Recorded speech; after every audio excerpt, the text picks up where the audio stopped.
So I'm leaving from the Cheaha trailhead. Pack weight's 24 pounds and 24 and a half pounds. I added a book and my glasses. It's the lightest I've ever set out. It feels very light. And I'm getting better at light. I'm going to take a left. This is the entrance to the Pinhoti, but I'm going to take a left and go on the Cave Creek Trail for a change. So this is the broad way. I hope it doesn't lead to destruction. The ground is really wet. It rained about 2 inches. There's probably a little more rain to come. These non-Pinhoti side trails are not well marked. You know, that's what it is. But this is it. And I think that's a choice today between getting my shoes real wet or getting them sort of wet. These are new shoes. I have trail runners. Ditched the boots. And I may be really sorry I did, but my toes will be really glad. Because I was losing a toenail every time I hiked, even just a day or two. This power line gives you an idea of the cloud cover.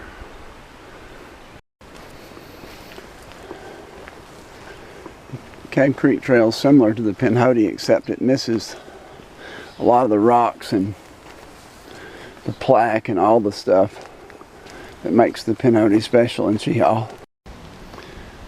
The mountain laurels are starting to bloom. They're really pretty to people and poisonous to some livestock. So this connector trail joins the Cave Creek Trail and the Pinhoti Trail. So finally we do come to a sign. So this is what you walk and look for. The connector to the Pinhoti, which is this way. Of course, with the Pinhoti, on section 6 comes rocks, even on the approach trail. This trail's tough even on the signs.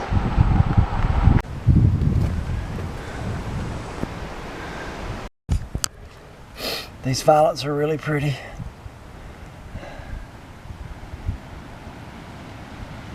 And then oak leaf hydrangeas getting ready to bloom in about 2 weeks. This is the Chinnabee Silent Trail, named after the Talladega School for the Deaf. Thus the Silent. Said it was downhill all the way. The Chinnabee is downhill, painfully downhill, with very few switchbacks. The Chinnabee Trail is pretty tame after about 1 mile. And this is a very nice walk through the piney woods. Still slowly going downhill, but the contour lines are very far apart here as we get close to the Turnip Seed Trailhead. So this is a sign going back the other way. We've been 2 miles, it says here. If it was just a few minutes later, this is a glorious place to camp. Look at this creek. And if you wanted to do a one-night hiking trip, this would be a delightful place. Well, they tell me that the Cheaha Falls shelter is empty, so we're going to try to get there. That'd be wonderful. This was a nice group at a nice place, and they were very helpful. So it's about 1 mile.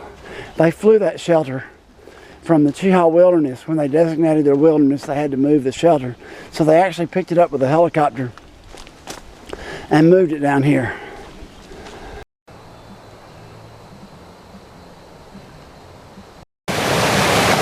Crossing this, I kept my feet dry and got my rear end wet when I sat on that rock. The shelter supposedly got up on that hill. So here's the shelter that was moved by helicopter. It's about 1/8 of a mile way up the hill from Cheaha Falls, and it's just in time because I hear thunder as the last little bit of the front approaches. I got to this shelter just in time because this front's going to go out with a bang. And so I had to move off the picnic table back in the shelter. And I sure am glad to be in this shelter instead of down there at that falls with those guys in their tents during this thunderstorm. But it should pass relatively rapidly. I hope that hail doesn't have anything to do with a tornado. You can see it bouncing.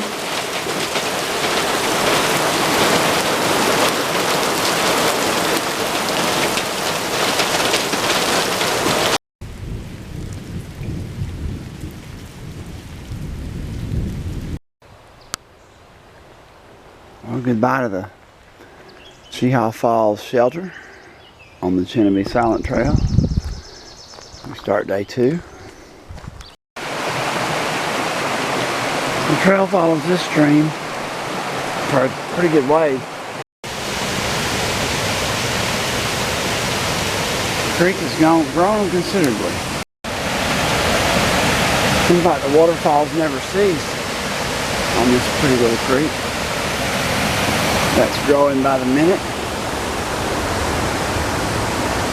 Looks like we got some stairs.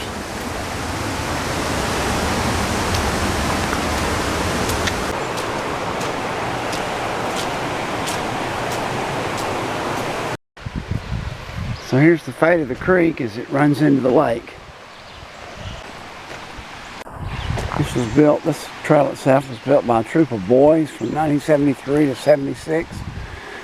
A Boy Scout troop from the Alabama School for the Deaf. Thus it's named the Silent Trail. And it is an accomplishment. Heading now for the Skyway Trail, which takes us to Adams Gap and the Pinhoti back to the car.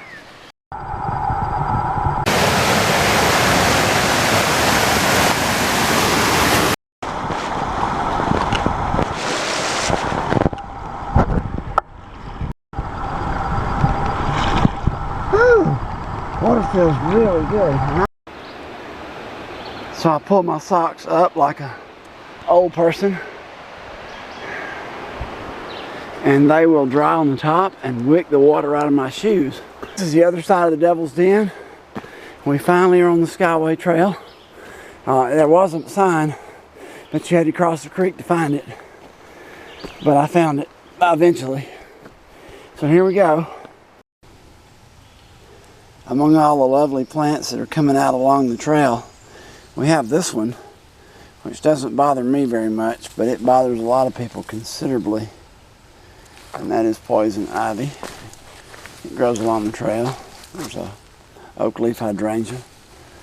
And the ferns are coming out as well, along with grapevines, as you can see in there. But when the poison ivy brushes over the trail, it gives some people a really hard time if they go barelegged. So I know it's hot to wear long pants, but either hike when it's cool and the poison ivy's not out, or take care. Well, there's the way across the creek. And there goes the trail, but I'm not sure I can negotiate that log. So it may be wet feet again. We'll see. Well, I actually did it. With the help of my sticks, I got across the log.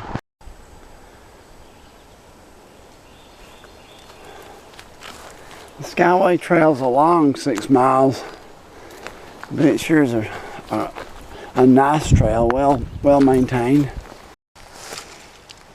These Piedmont azaleas are finished in the Lochapoka area, but up here on this mountain, they are in full bloom. They have a really nice smell.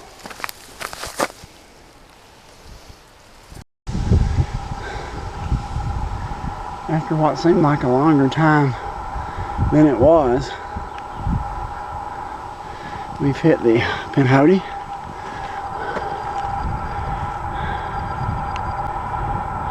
A little bit below Adams Gap trailhead.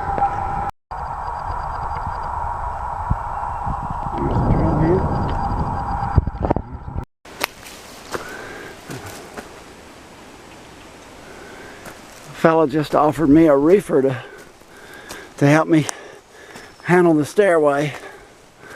I told him I believe I'd make it without that. Here are wild irises growing along the trail. And all this is wild blueberries. Of course, that's smilac, which wraps around your leg and saws it off. Here we are at the signpost. This way is the silent trail that I took yesterday. And the Pinhoti goes to my back and front. And this way is the Odum Scout Trail, which I'm going to follow. This Odum Scout Trail looks like it's a little less used. It's still easy to follow, but there's stuff growing up in the trail a little bit more than the others. Hopefully when we come to the place where the trail goes to the High Falls trailhead, there'll be a sign saying go left to Nubbin Creek Trail. There's a good sign. Alright, so that way goes down to the High Falls Trail, and then this way is the Nubbin Creek Trail. Well, it just so happens that there's a little creek. I'd assume that's Nubbin Creek, and there's a campsite. So if I can find a level spot, I'll go get some water. It's 6 o'clock or 5:52, and I will spend the night here, and then tomorrow I will go home. Well, I officially hiked 18 miles today, so I'd say at 6 o'clock that's enough for one day. So I'll set up my tent. The Nubbin Creek Trail has got a pretty creek. We start out Monday morning, 7 o'clock.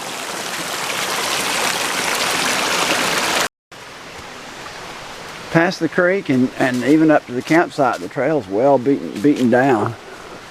After you get past that one place of blowdowns or fall downs or whatever they were, it looks like the trail's seen a lot of use at this end.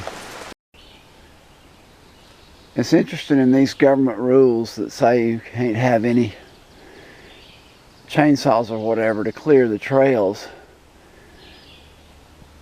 Leads to people walking all through the woods around the trail trying to make new trails,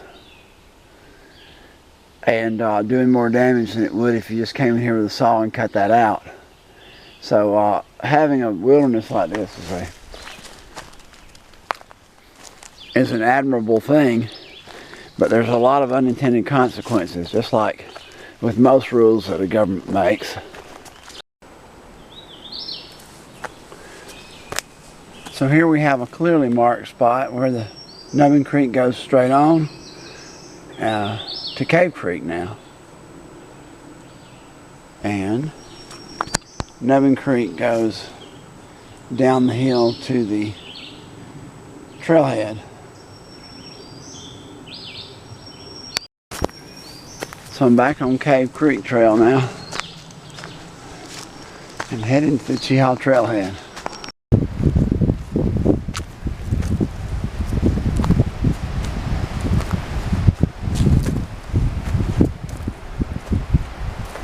So here's the Cave Creek Connector Trail, and this shows you that you're on the way to the Cheaha trailhead if you can stay here to the right. This is a nice site to end and begin your trail. This way goes to the Pinhoti,